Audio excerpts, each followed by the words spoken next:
Here we have the PULSAR-23, and this thing is truly, in my opinion, absolutely built for techno.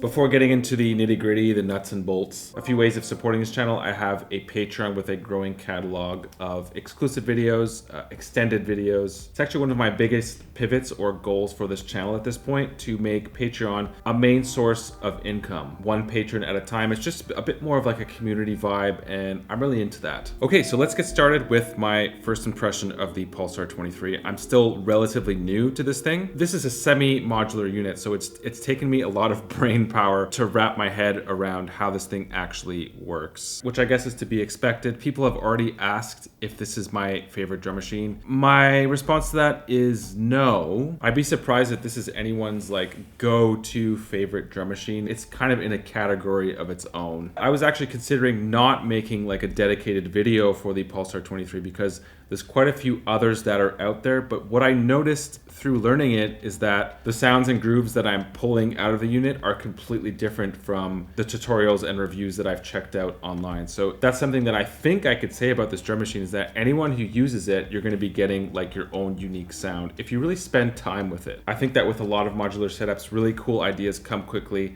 and they leave just as quickly as well. And seeing that this is a semi-modular unit, it has that same sort of feel to it. Like you could stumble upon an idea, but then you turn a knob and it's like completely gone. The PULSAR-23 gives you the ability to sample multi-track style any idea that you come up with at any time. As I move forward creatively, I find that that's something that I'm really looking for. So units like the Analog Rhythm, the Performer Mark II right here, the Analog 4, the PULSAR-23. These are all units that give you individual outs, which you could, export to stems, multi-track style. My point in all of this being that the PULSAR-23 could very easily be just a unit that you have fun with and explore with. It's amazing.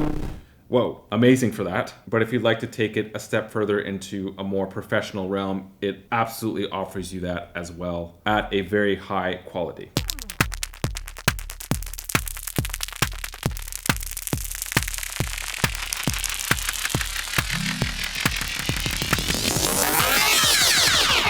Using the clock outs, which I actually use a lot, by the way, even though it's like very simple limiting rhythms. Most of these subdivisions come out as square waves and not triggers like attack release triggers. So just to give you an idea of this, I'm going to clock out 8 notes to the clap and hit play. So notice that the release only goes so far and it's very square. I rarely use that sound. I don't like it. So what I need to do is turn that square wave into an attack release trigger. Put that onto the clap. And now I have a much shorter clap if I want.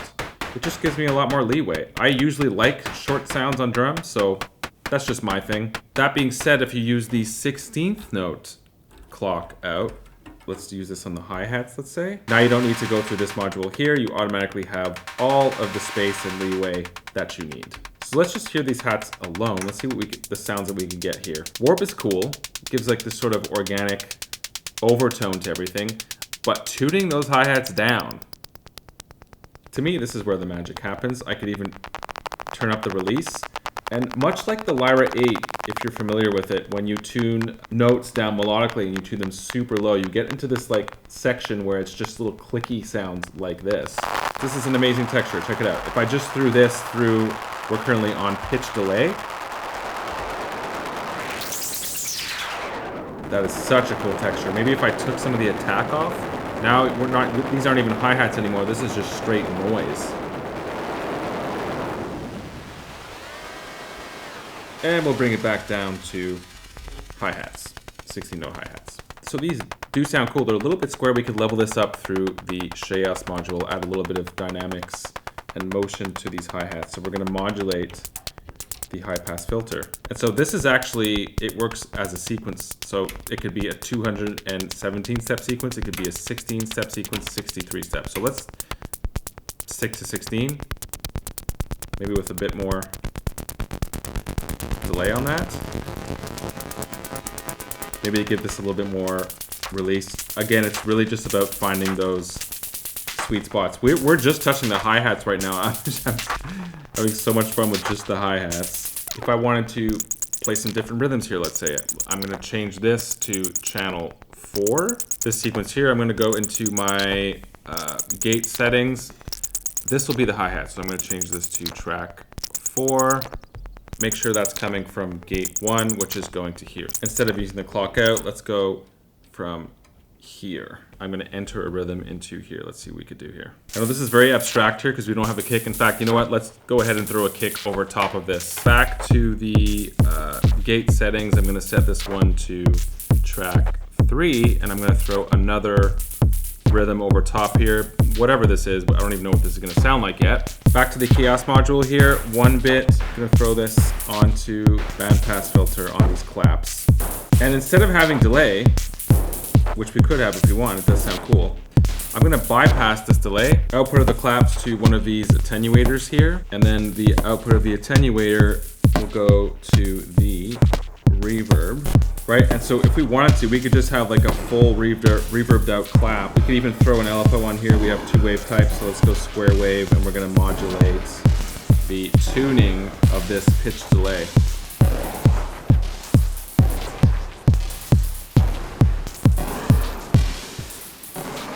Once again though, just tuning those hi-hats just low enough. There's like a little sweet spot about there, which for me it really works. Let's go back to 16 notes and then tune it down, open up the release, see what this does. Okay, there we go. 3 hours later. Sometimes when you just shut your mouth for a bit, you can get the right tones.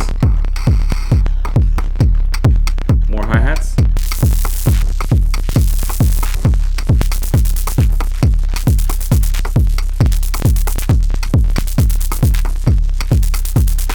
I personally think that these textures are just absolutely cool as f. But let's actually mute these for now and really just focus on the kick, which here sounds pretty good. So currently I have the drive, like the master drive, pretty high, almost full mix. So that's cool. But I find that this drive in particular, shorten up this kick a bit.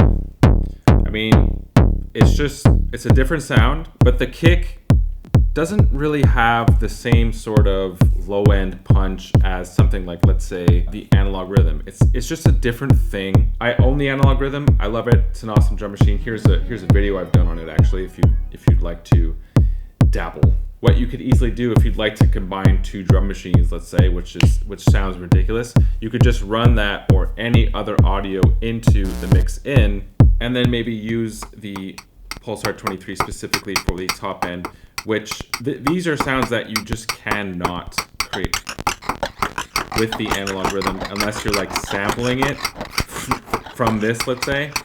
You could also go the mixer route. Again, this is becoming like a really big setup, but you could have maybe 1 or 2 channels in your mixer for the analog rhythm, or maybe even something like Techno Starters Volume 1, which is my favorite sample pack to date. Sounds like this.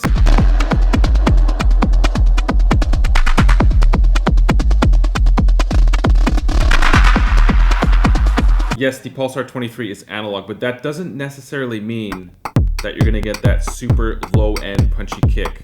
It's not always like that. But again, there are some sweet spots. Like, it does sound pretty good right there. This is pretty much the punchiest that it can get in the mix. Once you turn up that drive, to me, it's almost no longer a kick anymore. So I like to keep that drive pretty much at 0. Maybe a tiny bit of drive, that sounds pretty good. Let's hook up these bass sounds here. I personally like the perk bass sound. Surprise again. 1, 2, 3. Getting tribal here.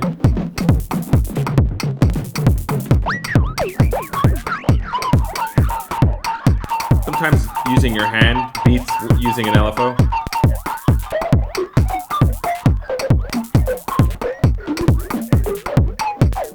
So I already mentioned having the flexibility of bouncing multi-tracks via the audio outs, but in order to bounce correctly, you kind of have to be organized with it. First of all, This is the audio out here, and it would be going to jack 1, right? And then the second track bass would be going to jack 2, third track to jack 3, fourth track to jack 4.